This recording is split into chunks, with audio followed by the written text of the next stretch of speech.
Bismillahirrahmanirrahim. Assalamualaikum warahmatullahi wabarakatuh. Selamat pagi anak-anak. Bagaimana kabarnya? Semoga kalian dalam keadaan sehat walafiat. Tetap semangat walaupun kita masih belajar melalui daring. Untuk pembelajaran SKI kali ini, Ustazah akan melanjutkan dari bab semester yaitu bab semester 1 yaitu bab 4 akhir hayat Nabi Muhammad SAW.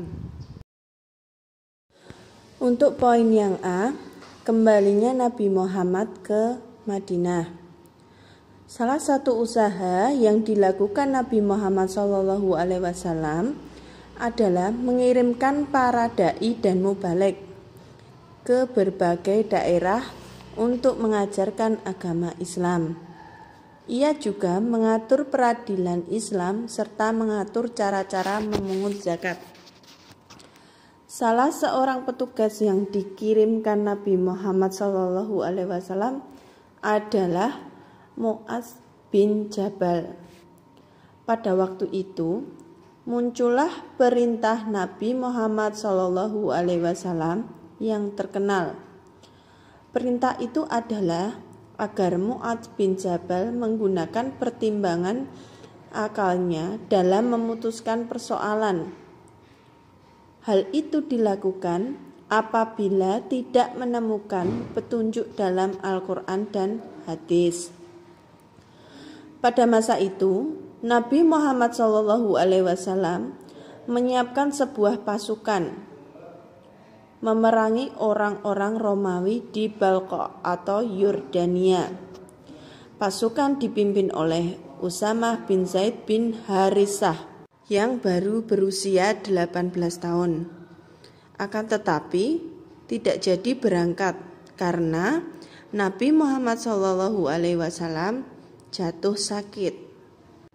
Pada saat itu pula Allah SWT menurunkan wahyu yang terakhir kepada Nabi Muhammad. Wahyu tersebut terdapat dalam surat Al-Maidah ayat 3. Turunnya ayat ini membuat sebagian kaum muslimin bergembira. Mereka merasa senang atas kesempurnaan agama mereka. Akan tetapi, sebagai sahabat justru merasa sedih. Abu Bakar As-Siddiq, ia mengetahui bahwa turunnya ayat tersebut merupakan tanda berakhirnya tugas Nabi Muhammad SAW. Hal itu menandakan bahwa Nabi Muhammad SAW akan meninggalkan kaum muslimin tidak lama lagi.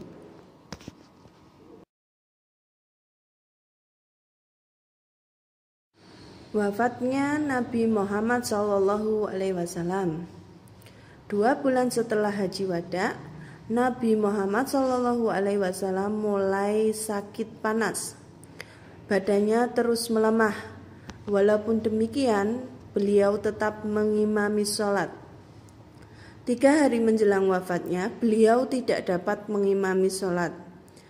Dalam khotbahnya yang terakhir, beliau bersabda, "Aku berwasiat pada kalian untuk berbuat baik terhadap orang Ansor. Sesungguhnya orang-orang Ansor adalah orang dekatku di mana aku berlindung kepada mereka. Mereka telah melalui apa yang menjadi beban mereka, dan masih tersisa apa yang akan menjadi hak mereka. Oleh karena itu, berbuat baiklah kepada siapa saja di antara mereka yang berbuat baik dan maafkan siapa saja di antara mereka yang berbuat kesalahan." Setelah itu, beliau menunjuk Abu Bakar As-Siddiq sebagai pengganti imam sholat. Sebelum Nabi Muhammad SAW wafat, beliau memerdekakan para budak lelakinya. Beliau juga menyedekahkan uang beliau yang tersisa sebanyak 7 dinar. memberikan senjata-senjatanya kepada kaum muslimin. Ketika waktu duha, beliau memanggil putrinya Fatimah, membisikkan ke telinga Fatimah bahwa beliau akan segera menghadap Allah Subhanahu wa Ta'ala. Fatimah menangis. Kemudian beliau berbisik lagi kepada Fatimah. Beliau mengatakan bahwa anggota keluarga pertama yang akan menyusulnya adalah Fatimah. Kemudian Nabi Muhammad SAW memberikan wasiatnya yang terakhir. Ingatlah sholat dan tobatlah. Tidak berapa lama kemudian beliau menghembuskan nafas yang terakhir. Beliau wafat pada hari Senin tanggal 12 Rabiul Awal 11 Hijriah atau 8 Juni 632 Masehi. Tak ada harta benda yang diwariskan kepada anak istrinya, melainkan beliau hanya meninggalkan 2 pusaka yang diwariskan kepada umatnya, yaitu Al-Quran dan Sunnahnya. Kemudian suasana sedih dan haru menyelimuti kota Madinah. Berita itu sampai juga ke telinga Umar bin Khattab. Mendengar berita itu, Umar bin Khattab berdiri termenung. Ia tidak bisa menerima kematian Nabi Muhammad SAW. Ia berkata, sesungguhnya beberapa orang munafik menganggap Nabi Muhammad SAW telah wafat. Sesungguhnya beliau tidak wafat, tetapi pergi ke hadapan Tuhannya. Hal itu berlainan dengan sahabat Abu Bakar As-Siddiq. Setelah mendengar berita wafatnya Nabi Muhammad SAW, ia segera menemui Aisyah. Abu Bakar As-Siddiq segera membuka kain yang menutupi jasad beliau, lalu berkata, "Kalau kematian sudah menjadi ketetapan atas engkau, berarti engkau benar-benar telah meninggal dunia."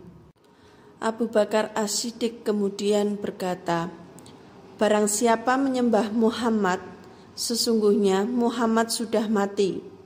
Barang siapa menyembah Allah, sesungguhnya Allah maha hidup dan tidak mati." Abu Bakar As-Siddiq kemudian membaca surat Al-Imran ayat 144. Mendengar ucapan Abu Bakar As-Siddiq, sadarlah manusia dan Umar bin Khattab. Lemaslah badan Umar bin Khattab. Ia berkata, "Demi Allah, saya tidak pernah berpikir bahwa ayat tersebut ada dalam Al-Quran, hingga Abu Bakar As-Siddiq mengingatkanku." Saat itu sadarlah Umar bin Khattab bahwa Nabi Muhammad SAW benar-benar telah tiada. Nah, begitulah tentang pembahasan tentang bab 4, wafatnya Nabi Muhammad, kembalinya Nabi Muhammad ke Madinah, dan bagaimana sikap sahabat atas wafatnya Nabi Muhammad SAW. Semoga apa yang Ustazah berikan ini dapat bermanfaat untuk kalian. Sekian dari Ustazah. Wassalamualaikum warahmatullahi wabarakatuh. Kemudian suasana sedih dan haru menyelimuti kota Madinah. Berita itu sampai juga ke telinga Umar bin Khattab. Mendengar berita itu, Umar bin Khattab berdiri termenung. Ia tidak bisa menerima kematian Nabi Muhammad SAW. Ia berkata, sesungguhnya beberapa orang munafik menganggap Nabi Muhammad SAW telah wafat. Sesungguhnya beliau tidak wafat, tetapi pergi ke hadapan Tuhannya. Hal itu berlainan dengan sahabat Abu Bakar As-Siddiq. Setelah mendengar berita wafatnya Nabi Muhammad SAW, ia segera menemui Aisyah. Abu Bakar As-Siddiq segera membuka kain yang menutupi jasad beliau, lalu berkata, Kalau kematian sudah menjadi ketetapan atas engkau, berarti engkau benar-benar telah meninggal dunia. Abu Bakar As-Siddiq kemudian berkata, barang siapa menyembah Muhammad, sesungguhnya Muhammad sudah mati.